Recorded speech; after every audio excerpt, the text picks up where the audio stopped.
Саламатсыздар урматтуу Чалкан медиа каналынын көрөрмандары, өлкөбүздө алынган акыркы сааттагы жаңылыктар менен сиздерди тааныштырабыз.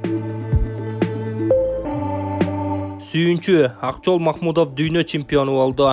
Кыргызстандык балбан Акчол Махмудов атаандашым венгриялык спортчу Золтан Левайни биринчи бөлүктө эле далысын жерге тийгизип жеңип, дүйнө чемпиону аталды. Эскерте кетсек, биринчилик Сербиянын Белград шаарында өтүп жатат. 1 мүнөткө созулган беттеш 8-0 эсеби менен аяктады. 77 кг салмак категориясында күч сынашкан Махмудов 1-6 финалда бразилиялык атаандашын кыска мөөнөттө жеңген. Андан кийин мексикалык спортчуга жеңил узасын тарттырган. Түрк балбанында чейрек финалда жеңилип калган. Жарым финалда кореялык Ким Хён Уну 4-1 эсебинде утуп финалга чыккан. 23 жаштагы Акчол Махмудов дүйнө чемпионатына алгачкы жолу катышты. Ал чоңдор арасында Азиянын 2 жолку чемпиону, Токио Олимпиадасынын күмүш байгесинин ээси, 4-чү ислам шериктештиги оюндарынын жеңүүчүсү, кадеттер арасында дүйнө чемпионатынын алтын, жаштар арасында дүйнө чемпионатынын күмүш колоо байгелерин уткан. Уландар жана жаштар арасында дагы Азиянын чемпиону болгон.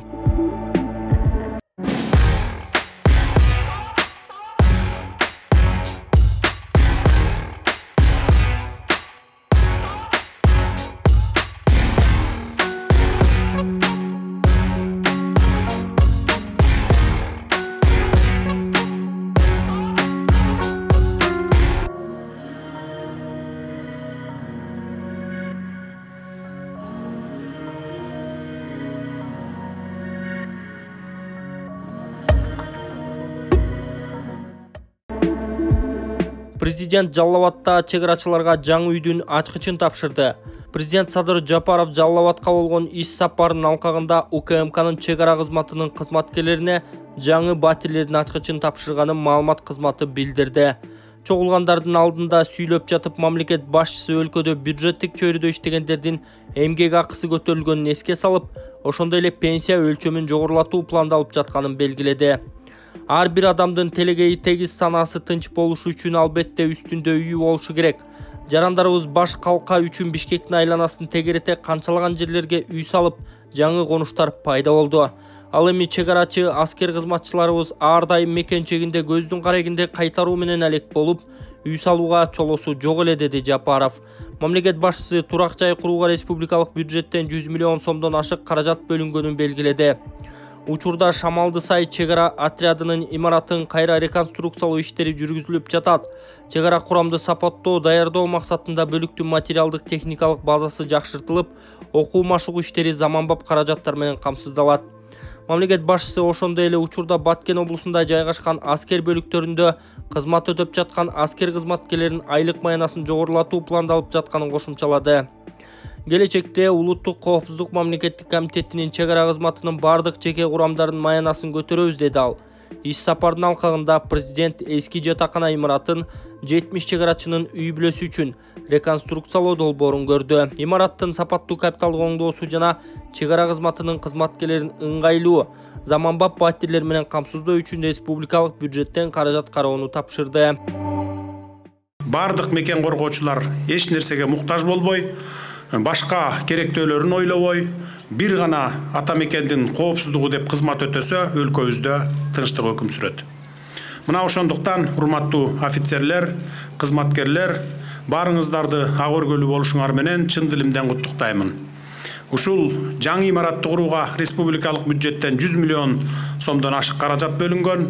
Бүгүн 36 офицер, прапорщиктер менен сержанттар көптөн күткөн үйлөрүңөргө киресиңер. Мындан сырткары чек-ара кызматында 19 жыл кызмат кылып, бирок үй ала албай пенсияга чыгып кеткен 4 балалуу үй бүлөнүн атасы Кочкоров Мирланга дагы кошумча Шамалды сай шаарчасынан 3 бөлмөлүү батир алып бердик. Жогорку кеңештин депутаты Максатбек Сарбагышев элчилер тууралуу ачуу чындыкты айтты. Номур 36-чы Ысык көл бир мандаттуу шайлоо округунан эл өкүлү болуп шайланган Максатбек Сарбагышев Жогорку кеңештин жалпы жыйынында Кыргызстандын чет өлкөдөгү элчилери тууралуу маселени кабыргасынан койду. Эл өкүлүнүн айтымында Орусиядагы элчи мигранттардын көйгөйүн чечпей, жарандарды дагы кабыл алууда алешендиктер болуп жатканын айтты. урматтуу депутаттар, урматтуу катышуучулар.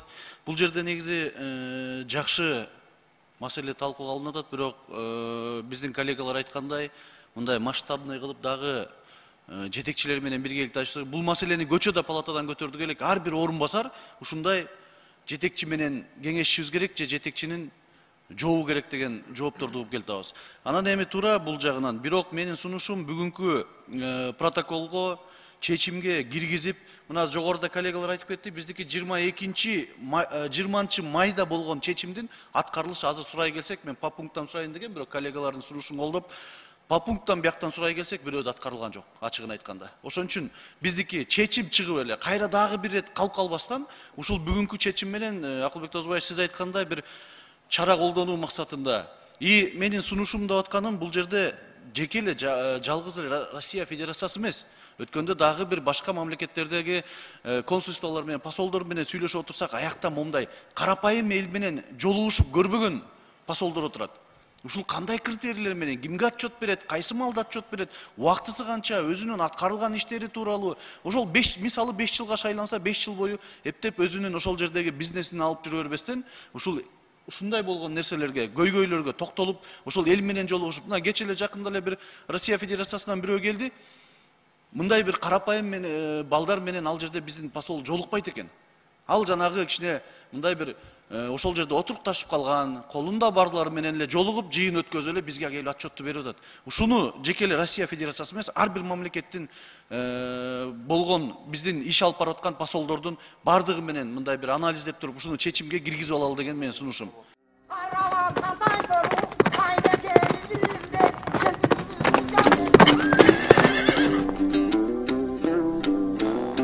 Кылымдан кылымга өтүп, тамшанткан элдик самоор чайы. Биз дайым маанилүү иштерди чай үстүндө чечип келгенбиз. Доор алмашат, а чай баягыдай даамдуу жана пайдалуу. Бабалардан калган даам биз менен дайым бирге. Ата бабадан калган тамшанткан жыпар жыттуу даам. Элдик самоор чайы. Самоор чай. Чечилбес маселе болбос. Кытай Оғанстанга Кыргызстан жана Өзбекстан аркылуу товар жеткирет. Кытай Оғанстанга жүктөрдү Кыргызстан жана Өзбекстан темир жолу аркылуу ташыйт. Бул тууралуу Оғанстандын темир жол башкармалыгынан билдиришти. Кытайдан Оғанстанга коммерциялык жүктөрдү поезд менен ташуу сентябрдан тарта башталары белгилүү болду. Биз 3 өлкө, анын ичинде жеке компания менен келишим түздүк. Деталдары макулдашылып, акырында жакын арада бекитилет, деди Оғанстандын темир жол башкармалыгынын башчысы Бахт Рахман Шараф Өзбекстанга болгон иш сапары учурунда. Кытай компаниясы бир сапарда 3,5 миңден 5 миң контейнерге чейин коммерциялык жүк ташышы күтүлүүдө жана кээ бир ооган соодагерлери Пакистандын Карачи портунун ордуна бул жолду тандашы мүмкүн. Өзбекстан менен Казакстанда Кыргызстандын маданият күндөрү өтөт. Быйыл октябрь айында Казакстанда Кыргызстандын маданият күндөрү өтөт. Маданият, маалымат, спорт жана жаштар саясаты министринин орун басары Чыңгыз Эсенгулуу уулу, Казакстандын маданият жана спорт министрлигинин өкүлү Роза Карибжанова менен 10 сентябрда жолугушуп, эки тараптуу кызматташтыкты жана жакында өтө турган иш-чараны талкуулашты. Бул тууралуу министрликтин басма сөз кызматы кабарлады. Жолугушуу Нур-Султан шаарында КМШга мүчө мамлекеттердин маданий кызматташтык кеңешинин жыйынынын алкагында уюштурулду. Казак тарап Кыргызстандын маданият ишмерлерин эл аралык Алем Саз Каада салт фестивалына катышууга чакырды. Ошондой эле быйыл ноябрда Өзбекстанда Кыргызстандын маданият күндөрү өтөт. Чыңгыз Эсенгулуу уулу Нур-Султанда Өзбекстандын маданият министри Муроджон Мажидов менен жолугушуп, иш-чара тууралуу пикир алмашты. Ал ушул эле иш-чаранын алкагында Тажикстандын маданият министринин орун басары Шарифзода Манучехр Муртазо менен дагы жолугушуп, тажрыйба алмашуу, кызматташтыкты талкуулаган. Тажик тарап опера жана балет театрынын артисттеринин ортосунда тажрыйба алмашууга кызыктар экенин билдирип, Айны атындагы театрга Кыргызстандын театр өкүлдөрүн жөнөтүү мүмкүнчүлүгүн карап чыгууну сунуштаган. Тажик министри КМШ жаштарынын Дельфи оюндарын Дүйшөмбү шаарында өткөрүү пландалып жатканын айтып, Кыргыз тарапты ага активдүү катышууга чакырган.